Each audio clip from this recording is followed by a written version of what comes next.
জয় গুরু। সকল দাদা ও মায়েদেরকে আমার আন্তরিক রানন্দিত জয় গুরু।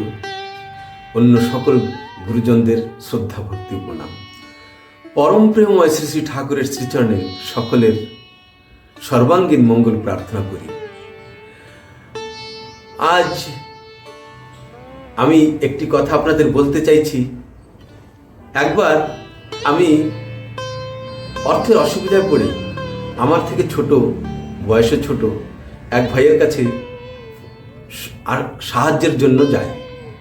সে আমার অসুবিধার কথা সব কিছু শুনে কিছুক্ষণ পর বলল যে যারা বেশি সৎভাবে চলে, সৎভাবে চলার চেষ্টা করে, তারা জীবনে বেশি কষ্ট পায়। আমি, অর্থাৎ সেই ভাইটি বলছে, আমি সেই জন্য অল্প অল্প সৎপথে চলি, অল্প অল্প মানি।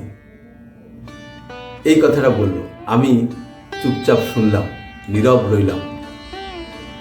কিন্তু এইখানে কথাটা কি বলতে চাইছে সে? বলার উদ্দেশ্যটা কি? বলার উদ্দেশ্যটা হচ্ছে যে ভালো মানুষ যারা, তারা কষ্ট পায়। তাই আজকে আলোচ্যর বিষয় হচ্ছে ভালো মানুষ কেন কষ্ট পায়। কিন্তু এই কথাটা আমি কোনো ভালো মানুষের মুখে বলতে সচরাচর শুনিনি। হয়তো যে কেউ মনে করে যে আমি ভালো, সে হয়তো বলে থাকতেও পারেন, কিন্তু আমি ভালো মানুষদেরকে এমন কথাটি বলতে শুনিনি এখন পর্যন্ত। তাহলে কথাটি হলো কি, ভালো মানুষ কেন কষ্ট পায়? হয়তো এই প্রশ্নটা আপনাদের সকলের মনেও এসে থাকতে পারে। হয়তো আমরাও কখনো কখনো ভাবি যে আমি তো ভালো পথে চলি, সৎ পথে চলি, তবু কেন আমার এত কষ্ট, এত অসুবিধা, এত বিপদ আপদ কেন আসে? এমনটা হয়তো আমরাও নিজেরাও ভেবে থাকি। দান, ধ্যান, সেবা, ত্যাগ সব কিছু করি, তবু কেন এত কষ্ট? তো এই বিষয়ে একটুখানি খতিয়ে নেওয়া যাক। এই যে কথাটা, কি কথাটা না, ভালো মানুষ কেন কষ্ট পায়। আমি মনে করি এই কথাটা বা এই প্রশ্নটা যাদের মনে উঁকি মারে, যাদের মনে আসে, তারা আদৌ ভালো মানুষ নয়। কিন্তু তারা যে খারাপ মানুষ তাও আমি বলতে চাইছি না। তবে যদি ভালো মানুষ হয়ে থাকতো, তাহলে ভালো মানুষ হলে, ভালোভাবে থাকলে যে কি হয়, কেন এই কষ্ট আসে, আসলে কি সে কষ্ট পায় কি না, সেই কষ্টের মধ্যে সে আনন্দ পায় কি, সেটা সে জানতো। যেহেতু সে জানে না, তাই বলছি, যারা বলে এই কথাটা তারা আদৌ ভালো মানুষ নয়, কিংবা ভালো মানুষ হওয়ার জন্য মনে মনে চিন্তা করছে। তারা এই কথা, তাদের মনেই এই প্রশ্নটা থাকে যে ভালো মানুষ কেন কষ্ট পায়। আর আমরা যারা দেখি, কেউ হয়তো ভালো মানুষ, সে ভালো পথে চলছে, কিন্তু সে যে পরিস্থিতির মধ্যে দিয়ে চলছে, যে অসুবিধা, সে যে সাফার করছে, কষ্ট করছে, সেই কষ্টটাকে দেখে আমরা ভাবি যে সে কত কষ্ট করে চলছে। আমার মনের ভিতরে আমরা অনুভব করি সে হয়তো অনেক কষ্টে চলছে, অনেক দুঃখে চলছে। কিন্তু আসলে কি, সে তো সেই বলতে পারবে যে চলছে, যে পরিস্থিতির মধ্যে দিয়ে চলছে। যেমন কৃষ্ণ সুদামার কাহিনী আমরা দেখি। সুদামা কত কষ্ট করে জীবন যাপন করে, ভিক্ষা করে চলে। সে কিন্তু কৃষ্ণের সখা। সে অনেক অসুবিধার ভিতর থাকা সত্ত্বেও রাজার মিথ্যা প্রশংসা গান করতে রাজি হননি। সে সৎপথ সত্যকে ত্যাগ করেননি। আর যেহেতু সে রাজার মিথ্যা প্রশংসা গান করেনি বলে তাকে পীড়া পেতে হয়েছিল, শাস্তি পেতে হয়েছিল। সেই শ্রীকৃষ্ণ, সেই সুদামা যখন খালি পায়ে, ছেঁড়া বস্ত্রে, স্ত্রীর অনুরোধে সে শ্রীকৃষ্ণের কাছে যেতে অগ্রসর হয়, এগোতে থাকে, একমাত্র সেই চাল ভাজা নিয়ে যাওয়ার পথে কত অসুবিধা, নদী, নালা, পাহাড়, কণ্টকাকীর্ণ রাস্তা, সেই রাস্তা দিয়ে চলতে চলতে তার পায়ে ঠোসা পড়ে যায়, কাটা ফুটে, পাথর লেগে রক্ত বেরিয়ে যায়, কিন্তু তার সেই পায়ের দিকে কোনো ভ্রুক্ষেপ নেই, তার পেটে ক্ষুধা সেদিকে কোনো ভ্রুক্ষেপ নেই। সে একমাত্র ধ্যান, আমি শ্রীকৃষ্ণের কাছে যাব, আমি শ্রীকৃষ্ণের কাছে যাব, যেতে যা যা পথে আপদ বিপদ যাই আসুক না কেন আমি যাব। তাহলে এই যে সিনটা আমরা অনেককে বইতে পড়েছি, কেউ সিরিয়ালে দেখেছি, দেখে কত মানুষের চোখের থেকে জল ঝরে পড়ে, কত মানুষ ভাবুক হয়ে যায়, কেঁদে পড়ে। এবার আপনাদের কাছে একটাই প্রশ্ন, তাহলে সুদামা তো একজন ভালো মানুষ ছিল, সুদামা কি কষ্টে ছিল? আসলে কি সে কষ্টে ছিল? যদি কষ্ট অনুভব করত তাহলে সে ওই পথে ওইভাবে যেত না। সে এই কষ্ট করে আনন্দ অনুভব করছে, এবং শেষ পরিণতি কি আপনারা সকলেই জানেন, তাই নয় কি? তাহলে দেখা যাচ্ছে কি ভালো মানুষ আমার মনে হয় সত্যিকারের কষ্ট করে, কষ্ট ঠিকই করে কিন্তু কষ্ট পায় না, তারা আনন্দই পায়। তাহলে কষ্ট শব্দের অর্থটা কি? কষ্টটা কি? কষ্ট মানে কি? দুঃখ, যন্ত্রণা, পীড়া, তাই নয় কি? দুঃখ, বেদনা ইত্যাদি। পরম প্রেমময় শ্রী ঠাকুর বলছেন, দুঃখ কারো প্রকৃতিগত নয় কো, ইচ্ছা করলেই তাকে তাড়িয়ে দেওয়া যেতে পারে। চাওয়াটা না পাওয়াই দুঃখ, কিন্তু কিছু চেয়েও না, সব অবস্থায় রাজি থাকো, দুঃখ তোমার কি করবে? এইসব কথা জানার পর আমরা কি বুঝছি? যে যারা দুর্বল, ভীতু, যারা ওই রকম অবস্থা দেখে ভয় পায়, তারা ওই কষ্ট করতে ভয় পায়। আচ্ছা ভেবে দেখুন তো, কষ্ট না করে কোনো কিছু কি পাওয়া যায়? কষ্ট না করে কোনো কিছু পাওয়া যায়? আমরা পড়াশোনা করি, কষ্ট করে পড়াশোনা করি, প্রতিনিয়ত স্কুলে যাই, শিক্ষকের কথা আদেশ পালন করি, তারপর গিয়ে একটা ভালো রেজাল্ট পাই, তাই নাকি? তাই এই যে পড়ার জন্য, ভালো রেজাল্ট করার জন্য যে কষ্টটা করছি, সেটা না করলে আমি ভালো রেজাল্টটা পাচ্ছি না। তাই এই যে কষ্টটা করছে, এটা দেখে যদি আমরা কষ্ট অনুভব করি, তার মানে আমরা ভীতু, দুর্বল। যেমন একজন বডি বিল্ডার জিমে যায়, কসরত করে, অনেক ঘন্টার পর ঘন্টা কসরত করে, আর সেই অনুসারে সে খাবারও খায়। যদি আমরা কেউ ভাবি আমি কসরত করব না, ঘরে বসে থাকব, সকালে উঠব না, খাওয়া দাওয়া ঠিকমতো করব না, তাহলে কি আমার বডি বিল্ড হবে? হবে না। ঠিক তেমনি এবার যদি ওই বডি বিল্ডিং করতে গিয়ে যে কষ্টটা করতে হবে, সেটা দেখে যদি আমি কষ্ট অনুভব করি, তাহলে তো চলবে না, তাহলে তো আমার বডি আর বিল্ড হবে না। তার মানে কি? ভালো মানুষ কষ্ট পায় না, ভালো মানুষ কষ্ট করতে পারে, ভালো মানুষের কষ্ট করার ক্ষমতা আছে, দুঃখ বেদনা সবকিছু সহ্য করার শক্তি আছে। তাই তারা দুর্বল নয়, তারা ভীতু নয়। যারা ভীতু, দুর্বল আমরা মনে করি নিজেদেরকে, তারাই এইরকমভাবে ভাবি যে ভালো মানুষ কেন কষ্ট পায়। তাই শ্রী শ্রী ঠাকুর তিনি তার সত্যানুসরণে বলেছেন, সর্বপ্রথম আমাদের দুর্বলতার বিরুদ্ধে যুদ্ধ করতে হবে, সাহসী হতে হবে, বীর হতে হবে।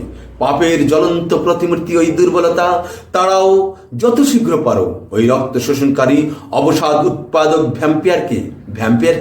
ভ্যাম্পায়ার এক জাতীয় বাদুড়। ইহারা নির্বিবাদে ঘুমন্ত জীবজন্তুর রক্ত শোষণ করিয়া থাকে। স্মরণ করো তুমি সাহসী, স্মরণ করো তুমি শক্তির তনয়, স্মরণ করো তুমি পরম পিতার সন্তান। আগে সাহসী হও, অকপট হও, তবে জানা যাবে তোমার ধর্মরাজ্যে ঢুকবার অধিকার জন্মেছে। তাই ভালো ধর্মরাজ্য অর্থাৎ ভালো রাজ্য, স্বর্গের রাজ্য, সেখানে প্রবেশ করতে গেলে এই দুর্বলতা থাকলে চলবে না। কষ্ট করতে হবে, আর সে কষ্টটা করতে পারে কারা? যারা ভালো মানুষ। ভালো মানুষ তাই কষ্ট পায়। এবার আরো কথা আসছে যে আমরা এই যে ভয় পাই, মানুষের কষ্ট দেখে, ভালো মানুষের কষ্ট দেখে আমরা ভয় পাই। কারণটা কি? আমরা সত্যিকারের দুর্বল। সে কথাটিও ঠাকুর বললেন আর একটি জায়গায়, যে দুর্বল মন চিরকালই সন্দিগ্ধ, তারা কখনোই নির্ভর করতে পারে না, বিশ্বাস হারিয়ে ফেলেছে, তাই প্রায় রুগ্ন কুটিল ইন্দ্রিয় পরবশ হয়, তাদের নিকট সারাটা জীবন জ্বালাময়, শেষে অশান্তিতে সুখ দুঃখ ডুবে যায়। কি সুখ কি দুঃখ বলতে পারে না, বললে হয়তো বলে বেশ, তাও অশান্তি, অবসাদে জীবন ক্ষয় হয়ে যায়। আরও বললেন, দুর্বল হৃদয়ে প্রেম ভক্তির স্থান নেই, পরের দুর্দশা দেখে, পরের ব্যথা দেখে, পরের মৃত্যু দেখে নিজের দুর্দশা ব্যথা বা মৃত্যুর আশঙ্কা করে ভেঙে পড়া, এলিয়ে পড়া বা কেঁদে আকুল হওয়া ও সব দুর্বলতা। যারা শক্তিমান তারা যাই করুক, তাদের নজর নিরাকরণের দিকে, যাতে ওসব অবস্থায় আর না কেউ বিধ্বস্ত হয়। প্রেমের সহিত তারই উপায় চিন্তা করো। বুদ্ধদেবের যা হয়েছিল ওই হচ্ছে সবল হৃদয়ের দৃষ্টান্ত। এই বাণীগুলি আমি কেন বলছি? কারণ আমরা যারা ভাবি, আমরা যারা বলি যে ভালো মানুষ কেন কষ্ট পায়, তারা হচ্ছে দুর্বল হৃদয়ের মানুষ। ভালো মানুষ কখনো কষ্ট পায় না, কারণ তাদের কষ্ট করার ক্ষমতা আছে, শক্তি আছে। কেন এই যে ঠাকুরের কথাগুলি বললাম আপনাদের সামনে, যে দুর্বল হৃদয় প্রেম ভক্তির স্থান নেই, পরের দুর্দশা দেখে, পরের ব্যথা দেখে, পরের মৃত্যু দেখে নিজের ব্যথা বা দুঃখের কথা ভাবে, আশঙ্কা করে, এই সব হচ্ছে দুর্বলতা। কেঁদে আকুল হয়, ভেঙে পড়ে, এগুলি কিন্তু সবল হৃদয়ের দৃষ্টান্ত নয়। তাই আমরা যারা ভাবি যে ভালো মানুষ কেন কষ্ট পায়, ভালো মানুষ কখনো কষ্ট পায় না, তারা এগোতে থাকে। তখন আমরা জানলাম যে মানুষ কখন বলে যে ভালো মানুষ কষ্ট পায়, কেন বলে, এসব বিষয় জানলাম। এবার একটু আলোচনা করা যাক যে মানুষ কাকে বলে। মানুষ শব্দের অর্থ কি? মানুষ শব্দের অর্থ হচ্ছে মন যুক্ত ঈশ। মন অর্থাৎ চেতনা, অনুভব করা। ঈশ হচ্ছে ঈশ্বর, অর্থাৎ যা চিরন্তন সত্য, চেতনার মূর্ত প্রতীক। মানুষ যখন এই সত্যের সঙ্গে, চিরন্তন সত্যের সঙ্গে যার বিদ্যমানতা আছে, যা আজও ছিল, আজও আছে, আগেও ছিল, পরেও থাকবে, তো তার সঙ্গে যে যুক্ত থাকে, আর এই ঈশ্বরের মূর্ত প্রতীক কে? সেই ঈশ্বর যখন মানুষরূপী আসেন, তিনি আদর্শ। সেই আদর্শের সঙ্গে যখন মানুষ যুক্ত হয়ে থাকে, তখন সে প্রকৃতপক্ষে মানুষ। আদর্শের সঙ্গে যুক্ত হওয়ার অর্থ এটা নয় যে কোনো মানুষরূপী আদর্শের সঙ্গেই যুক্ত হতে হবে। সত্য চেতনা যার ভিতরে বিরাজমান, সে সত্যকের মানুষ। এবার ভালো বলতে, ভালো অর্থাৎ মঙ্গল, সত্য, নিষ্ঠা, নৈতিকতা যেখানে থাকে, সেটা হচ্ছে ভালো। এবার কথা হচ্ছে মন। এই মন শুধু একটা ভাবনা নয়। মন কি কি নিয়ে গঠিত? মনের মধ্যে আছে প্রেম, প্রীতি, ভালোবাসা, স্নেহ, মমতা, ধৈর্য, সহ্য ক্ষমতা, শক্তি, সামর্থ্য, আরও অনেক কিছু, নিষ্ঠা, অনুরাগ, আনুগত্য, ত্যাগ, এই সকল জিনিস এই মনের মধ্যে আছে। আবার আর একদিকে দেখতে গেলে হিংসা, দেশ বিদ্বেষ, ক্রূরতা, খলতা, পরশ্রীকাতরতা, কাম, ক্রোধ, লোভ, মোহ, মদ, মাৎসর্য, এই সব কিছু, অহংকার, এইগুলি আছে। তাহলে মন যেদিকে চলে মানুষ সেই দিকেই, মন যেদিকে চলে মানুষ সেদিকেই। তাহলে মন যখন সদ্ভাবনার দিকে চলে, তখন সেই মানুষটি ভালো। আর মন যখন প্রবৃত্তিমুখী হয়, কাম, ক্রোধ, মোহ, মদ, মাৎসর্যের অনুসারে চলতে থাকে, তখন সে কি হয়? মনুষ্যত্ব হারায়। তাই শ্রী ঠাকুর বললেন, বিবেকের অনুসরণ করো আর মনের অনুসরণ করো না, সিদ্ধ কাম হবে। এখানে শ্রী ঠাকুর কাকে বলছেন? আমাকেই তো বলছেন। আমি কে? আমরা যে আমি করি, আমি কে? এই পঞ্চতত্ত্বের গড়া হাড় মাংস কঙ্কাল দিয়ে শরীর থেকে কে বলছে আমি আমি আমি? আমার বাড়ি, আমার শরীর, আমার ঘর, আমার এ ধন, আমার বউ, আমার ছেলে মেয়ে, এসব কে বলছে? হয়তো একে মানুষ জীবন বলে, কেউ কেউ আত্মা বলে। আত্মাটা কি? সেই পরম সত্তার অংশ, পরমাত্মার অংশ আত্মা। শ্রী ঠাকুর বললেন, সত্তা সচ্চিদানন্দময়, সত্তার পরিপোষক যা তাই ধর্ম। ধর্ম মূর্ত হয় আদর্শে, আদর্শে অনুরাগ আনে ধৃতি। এমনিভাবে সত্তারই অংশ হচ্ছে আত্মা। তাহলে আত্মা, এই বিবেক, এখানে যে ঠাকুর বললেন বিবেকের অনুসরণ করো, আত্মা যা বলে সে সঠিক কথা বলে সবসময়, সেই হচ্ছে বিবেক। এবার সত্তা বলতে গেলে কি? সত্তা অর্থ যা চিরন্তন সত্য, যার বিদ্যমানতা আছে। আর এটা কি? এই সত্তা অর্থাৎ যা আছে, এটা কাকে বলে? যা জীবন বৃদ্ধির সহায়ক, তাই হচ্ছে আমাদের সত্তা, মানে অস্তিত্ব।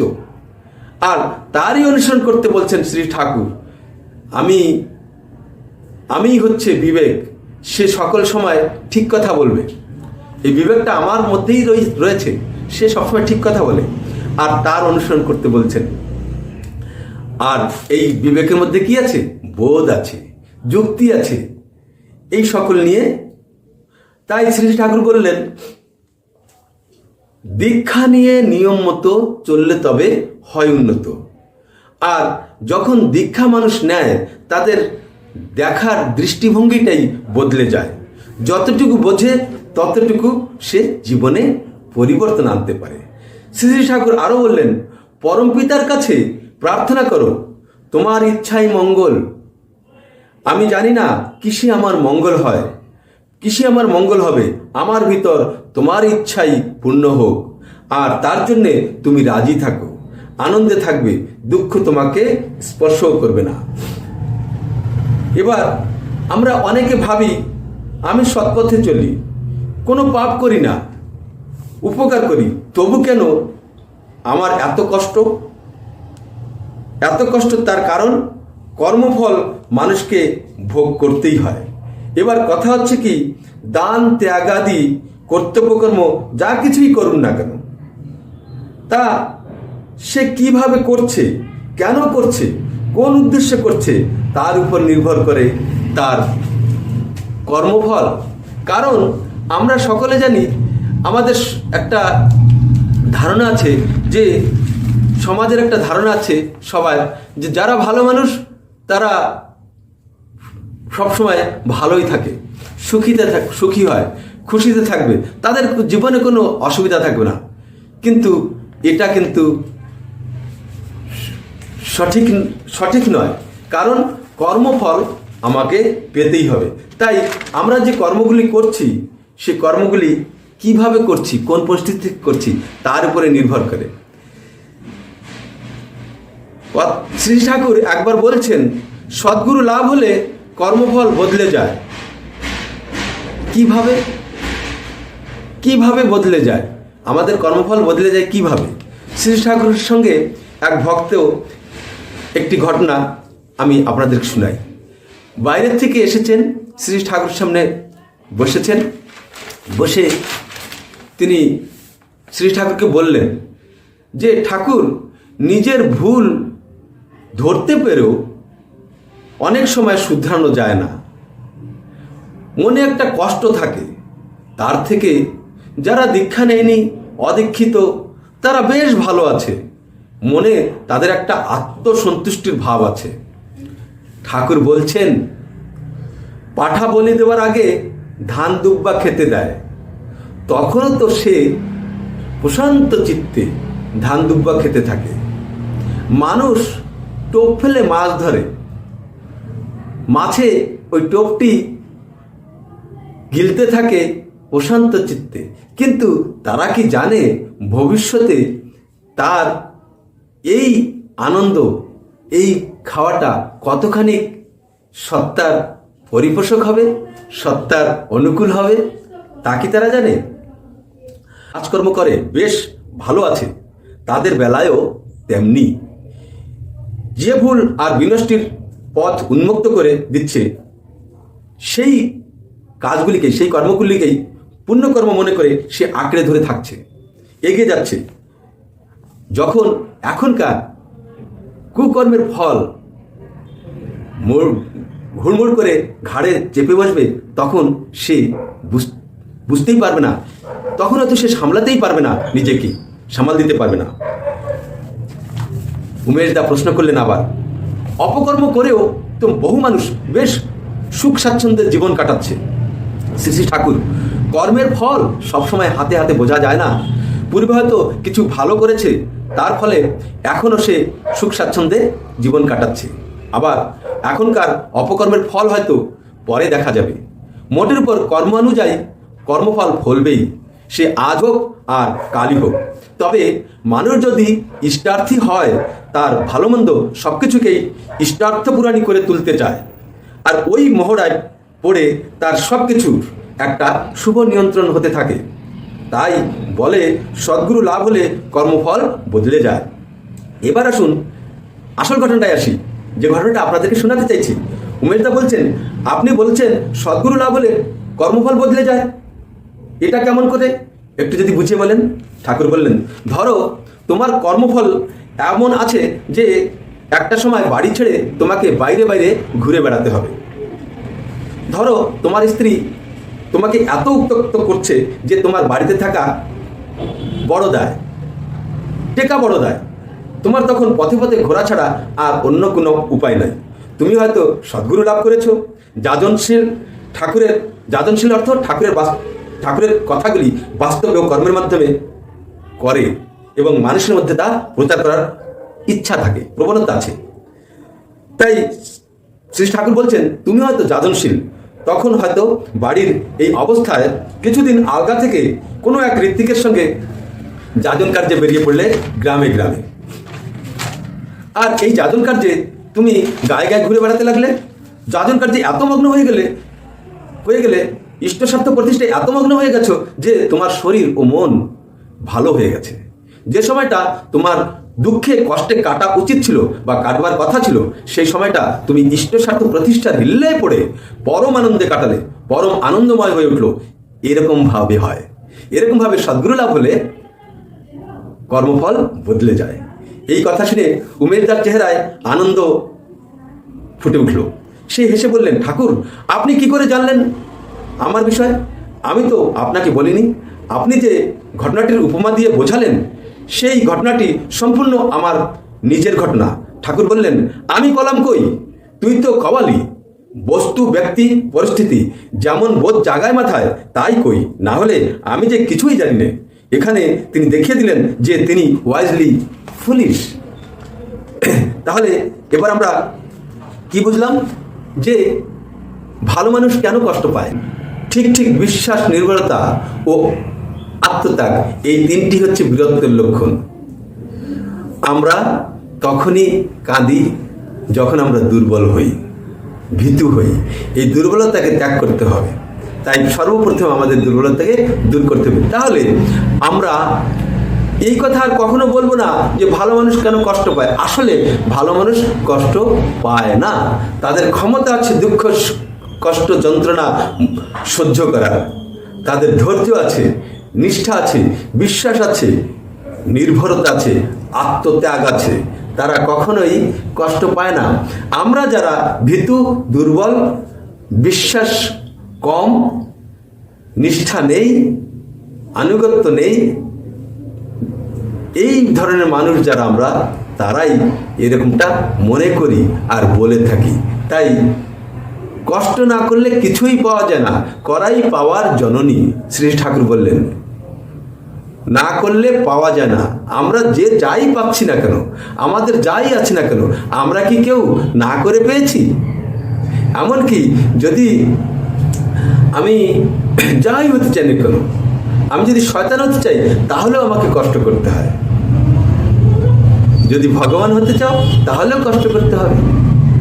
তাই কষ্টটাই হচ্ছে জীবনের সত্য, জীবনের সাধনার পথ পরিষ্কার করে দেয় কষ্টের মাধ্যমে। আপদ বিপদ আসলে আমরা সেখান থেকে পথ খুঁজে পাই সেই শান্তির রাজ্যে যাওয়ার। আর এটাই আমরা চাই, পরম শান্তি, পরম আনন্দ, এটাই আমরা চাই। তাই আনন্দে থাকতে গেলে কষ্ট করতেই হয়। আর সেটা কষ্ট বলে যারা মনে করে তাদের পক্ষে এই কথাটা বলা সহজ যে ভালো মানুষ কেন কষ্ট পায়। ঠিক আছে, আশা করি আপনারা বুঝতে পেরেছেন আমি কি বলতে চাইছি। ভালো মানুষ কেন কষ্ট পায় এটাও বুঝতে পেরেছেন। কেননা ভালো যদি চাই, আমি যেমন যতখানি চাইব, আমি যদি মধু খেতে চাই, আমি মধু খেতে চাই, তাহলে আমার হাতে যতটুকু ধরবে, আমার পাত্র যতটুকু বড় হবে, আমি ততটুকুই মধু খেতে পারবো। এবার যদি বেশি খেতে চাই তাহলে পাত্রটা বড় করতে হবে। পাত্রটা বড় করতে হলে আমাকে আমার ধারণ ক্ষমতা বাড়াতে হবে, আর সেটাই হচ্ছে ধর্ম। এই ধর্মের পথে চললেই তখনই আমার এই ধারণ ক্ষমতা বাড়বে। আর এই ধারণ ক্ষমতাটা বাড়াতে গেলেই আমাকে কষ্ট করতে হবে। কষ্ট বিনা কিছু পাওয়া যায় না। ঠিক আছে, আজকের জন্য এতটুকু। জয় গুরু।